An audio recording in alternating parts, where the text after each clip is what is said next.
Now students, we will learn functions of money.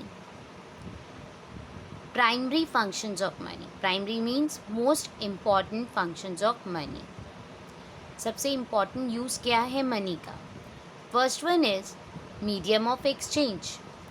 The fundamental role of money in an economic system is to serve as a medium of exchange or as a means of payment.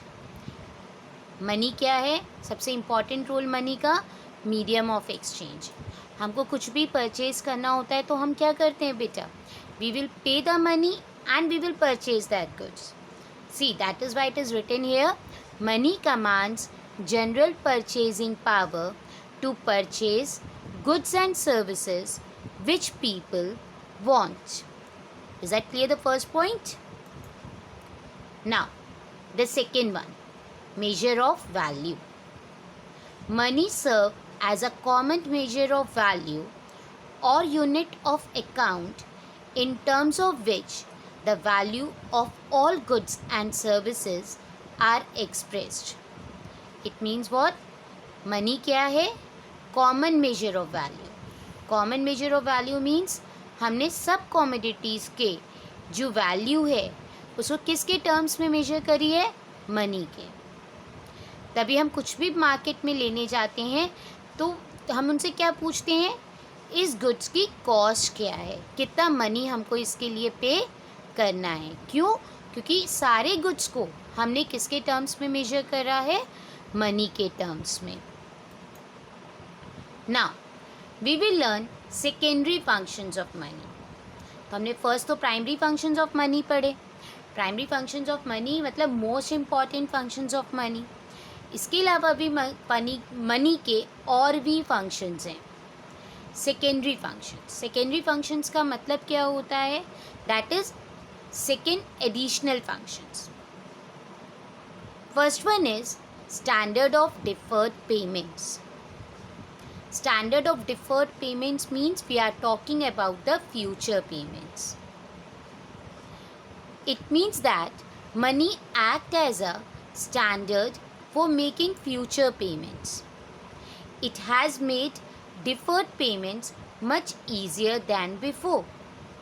Money ने deferred payment मतलब future payments बहुत easy कर दी थी. क्योंकि जब barter system चलता था तो there's so many problems. We can't do future payments at that time. तो मनी ने हमारी इस प्रॉब्लम को भी सॉल्व किया था. Money is a convenient mode of calculation and payment of interest amount to be paid in future. This function has facilitated borrowing and lending. Money के help से ही बोरोइंग एंड लेंडिंग पॉसिबल हुआ. Why? Because money की एक standard value है और money को हम फ्यूचर पेमेंट्स में भी कर सकते हैं. क्यों? क्योंकि वो ड्यूरेबल गुड है, वो गुड्स ख़राब नहीं होते. और अगर हम नॉर्मली जब बार्टर सिस्टम चलता था तो कुछ ऐसे भी गुड्स थे जो पेरिशेबल हो जाते थे और जो गुड्स थे भी उसको स्टोर करने में प्रॉब्लम होती थी या उसकी वैल्यू ख़त्म हो जाती थी. तो मनी ने ये सारी प्रॉब्लम्स को दूर करी. इसलिए मनी के इवोल्यूशन से फ्यूचर पेमेंट्स पॉसिबल हुए, which helps in facilitating borrowing and lending. Now, store of value. Store of value का मतलब क्या है बेटा? Money serve as a store of value, that is people can keep their wealth in the form of money. हम लोग अपने money को, अपने पैसे को स्टोर भी कर सकते हैं. स्टोर मतलब हम सेव भी कर सकते हैं फ्यूचर यूज़ के लिए. क्यों? क्योंकि ये इकोनॉमिकल भी है. It is a most convenient and economical means of storing, earning and wealth. क्योंकि हमको पता है वो ख़राब नहीं होगा और उसकी जो वैल्यू है वो स्टेबल रहेगी. Third one, transfer of value. Money also serves for transfer of value. Transfer of value का मतलब क्या है? ये एक पर्सन से दूसरे पर्सन पे ट्रांसफ़र कर सकते हैं हम मनी को. हम जब गुड्स खरीदते हैं तो आप अपने पैसा किसी और को देते हो ना, तो that is what transfer of value. It facilitates buying and selling of goods not only in the domestic country money के हेल्प से आप सिर्फ अपनी कंट्री में बाइंग एंड सेलिंग पॉसिबल नहीं कर रहे, आप बाहर की कंट्रीज़ में भी बाइंग एंड सेलिंग कर पा रहे हो। तो मनी के हमने सेकेंडरी फंक्शंस में 3 पॉइंट्स पढ़े हैं बेटा। Now we will learn contingent functions. Contingent मतलब और अदर फंक्शंस क्या हैं मनी के। First one is basis of credit. In present days, the use of credit money like checks, drafts, bill of exchange, promissory notes is expanding widely. ये सब चीज़ें बहुत ज़्यादा एक्सपैंड हो रही हैं, बहुत ज़्यादा यूज़ हो रही हैं मतलब। और आपको पता है ये सारे क्रेडिट इंस्ट्रूमेंट्स हैं जो कैश रिजर्व के बेसिस पे दिए जाते हैं। The credit instrument like cheque is issued on the basis of money deposits, मतलब बैंक में कितना पैसा डिपॉजिट है उस बेसिस पे दिया जाता है। तो क्रेडिट कैसे पॉसिबल हुआ? That is because of money only.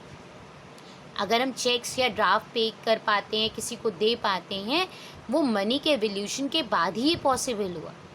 क्योंकि चेक्स एंड ऑल कैसे डिस्ट्रीब्यूट होते हैं? Because of the money deposits. तो बैंक के पास मनी होगा तभी तो वो आप चेक दोगे या बैंक आपको चेक बुक देता है और आप किसी और को देते हो या ड्राफ्ट्स बनवाते हो या बिल ऑफ एक्सचेंज। तो ये सब चीज़ें कैसे पॉसिबल हुई? Because of money only. Second function is distribution of national income. Income is produced by the joint efforts and the coordination of different factors of production. हम कोई भी गुड्स बनाते हैं तो वो फैक्टर्स ऑफ प्रोडक्शंस को मिला के बनता है, कोई एक चीज़ से तो बनता नहीं है। And we all know they are the 4 factors of production: land, labour, capital, entrepreneur. It means जितना भी मनी हमारे पास आता है किसी भी गुड्स को सोल्ड करके, तो हमको उसको इन 4-5 में तो डिवाइड करना ही है ना। और वो जो मनी डिवाइड कर सकते हैं हम इस अमाउंट ऑफ इनकम को, that is possible because of money only. तो the distribution of production among the factors would be difficult in the age of modern world in the absence of money. अगर ये money नहीं होता तो ये distribution इतनी possibilities नहीं थी। Now the third one is maximization of utility. Money help करता है कंज्यूमर और प्रोड्यूसर दोनों को in maximizing their satisfaction. A consumer derives maximum satisfaction by equating the price of each commodity with its marginal utility. हम कुछ भी goods खरीदते हैं या उसके लिए हम जो पे करते हैं वो किस बेसिस पे पे करते हो बेटा? जितना आपको उससे सेटिस्फैक्शन मिल रहा है हम उसी हिसाब से पे करते हैं ना। जिस गुड से आपको सेटिस्फैक्शन नहीं मिलता आप उसके लिए पे करते हो? नहीं पे करते। तो दैट इज़ व्हाट, मनी के हेल्प से हम उस कॉमोडिटी की यूटिलिटी भी समझ पाए और जो प्राइस हम पे कर रहे हैं उस प्राइस की भी यूटिलिटी समझ पाए। तो जिससे हम क्या कर पाते हैं, अपनी यूटिलिटी को इक्वेट कर पाते हैं, जिसकी वजह से हम मैक्सिमम सेटिस्फैक्शन को अचीव कर पाते हैं। In the same way producer also do the same thing. Producer का मैक्सिमम सेटिस्फैक्शन प्रॉफिट के उससे होता है और वो उसको इक्वेट करता है marginal productivity of a factor with price of such factors से, कि उन फैक्टर्स जो लगे हैं फैक्टर्स उनकी प्रोडक्टिविटी क्या है, उसके लिए वो कितना प्राइस पे कर रहा है। Is that clear?